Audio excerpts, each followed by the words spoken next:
Then you've got a couple of big games coming up. How hard did you work them in preparation? Yeah, it's kind of in this rotation of games right now. The Wednesday session is our big session, and with a few adjustments to our lineup, looks like Jo Lual-Acuil, got through practice really well, and will be ready to go. And so having him back in the lineup just makes a few adjustments to our roster about how we play. Um, and so yeah, we got good value out of today. We're ready to go. How much of a boost is Joe? Yeah, I thought he'd come back in with a really good mindset today. He's such an aggressive, attacking player, but I thought he just drew other people into the game today and shared the basketball. And I think that's what you want to see from a player returning, not to come in and just try and dominate straight away, which at points of the season we know he's going to, but to come in and play a real good team game and share the basketball. And I thought that's what we saw today. A wrist is a real dicey injury for a ball player. Did you have to see no hesitation from him today? Did he have to convince you that he's right to play and play hard? Yeah, I think it was important for him to take a couple of knocks over the past week or so, and he took a pretty good one a couple of days ago, and it took him a minute to recover. But it's like, oh, if that's the worst that's going to happen to me, I'll be good. So there's a real confidence that he can go out there and play, and whatever happens, he can deal with it. And some nice timing with multicultural round or the game and the jerseys coming out again, which I know Joe's a big part of it, and certainly it would mean a lot to him, I'm sure. Yeah, it's the game that he had circled, and it's an important statement about who we are as a club with the nationalities that we represent as a club and the flags that we have hanging in our gym, and for Joe, it's him being a proud South Sudanese. He wants to see his people rise up and to be a role model to them, and for other South Sudanese to come through our pathway, and his pathway hasn't finished yet. He wants to go to an Olympics, go make the NBA, and he wants to get as high as he can. But right now his focus is on winning a championship, and he'd love to see young South Sudanese kids see him do that. Indeed. How proud are you to lead a franchise where you can wave any flag you want in this gym, and in fact you'll put the flags up to honour them?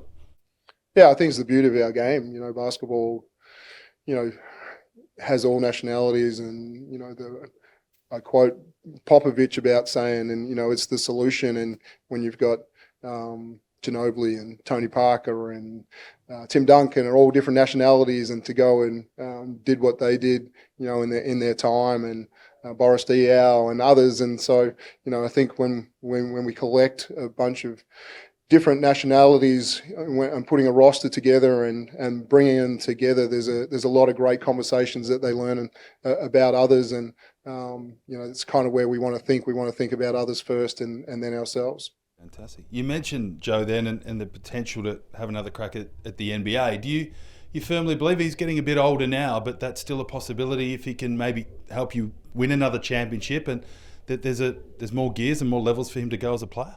Yeah, it was one of the major drivers for him to come back from China to see Xavier Cooks, get a call up, Duop Reith. They pretty much stuck together the last couple of years. The same with summer league teams. Went to China, and Duop gets the call up to go to the NBA on a team that Joe was about to go try out for in Portland. So we know he's so close, and he's not going to come back in and force the issue. He knows that winning here and him progressing his game to be the best center in the league, at the end of it, there's a good chance for him to go. You see the traits though that he could make that step if the door opened for him. He just has to kick it Oh, for open sure. further. I saw him play at summer league, and his ball handling ability for a 7-footer, the way he can take people off the dribble, it's the way the NBA wants people to switch, and he can sit down and defend smaller guards. And so, there's a lot of things that he does that the NBA are looking for. How's Daly?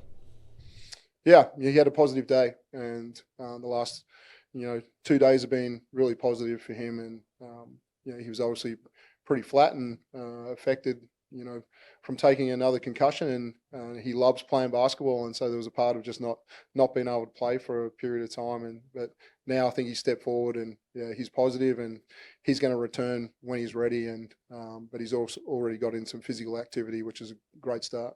Do you have any time frame on him, or is that the $1 million question that's too hard to answer at this stage? Yeah, it really is. He's going to progress when he's ready. We've seen it in the past with Shea. It's we've learned a lot from what happened last year, and it's just continuing to work with them, see what progress they're making, and take those small steps and celebrate the little wins along the way. How do you think he'll be back on the floor around training in the near future, a number of days, or is it even too early to say that?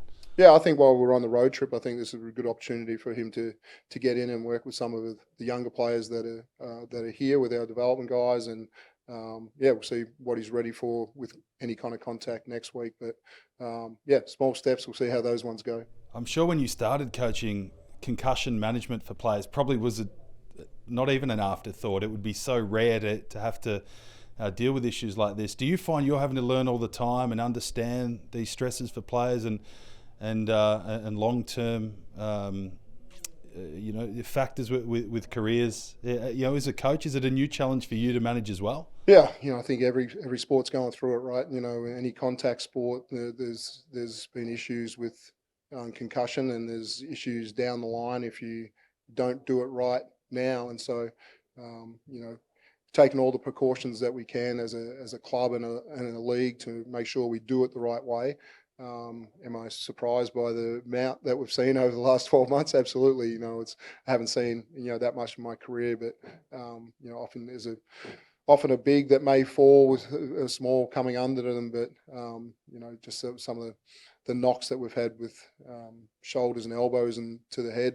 But I just don't think there's anything in the game that we can change or clean up. I think we've got a really clean game. I think as coaches, we're not sending anyone out there to hurt anyone else. We're playing the game physical and tough, and some of these incidents are going to happen. Just another one on Delhi. I mean, we've seen in the AFL there's a player, Nathan Murphy, who may have to face a panel to continue his career, and those issues are popping up in the AFL. Are we getting to that stage with Delhi, or it's certainly not in that area yet? Yeah, I think we've got a great medical team that have handled these situations really well, and continue to be in touch with the league about how we're dealing with it. I think at some point, whatever precaution we need to take to ensure people are ready to return to play is important. But I think we've got a pretty good procedure right now. Okay, onto the games coming up. Any key focus areas? I mean, you seem to be going really well in most areas of the court. Anything you want to tighten up at all? There's always ways to get better, and we thought we played brilliantly defense for 3 quarters the other night, and we quite didn't get it done. Against a Brisbane team that were down heavy and just played relentless attacking basketball, and that's something what the Hawks are trying to do right now. They're second in the league in pace. They're really attacking the rim, and if you relax for a moment, they can put heavy scores up. With some shooters as well. So we always focus at that end first, and then they're starting to find their identity defensively as well. So starting to get organised about how they want to defend teams, and a little bit disruptive up the floor with some presses. And so we have to be ready for them. Thanks, Dean. Appreciate it. Cheers.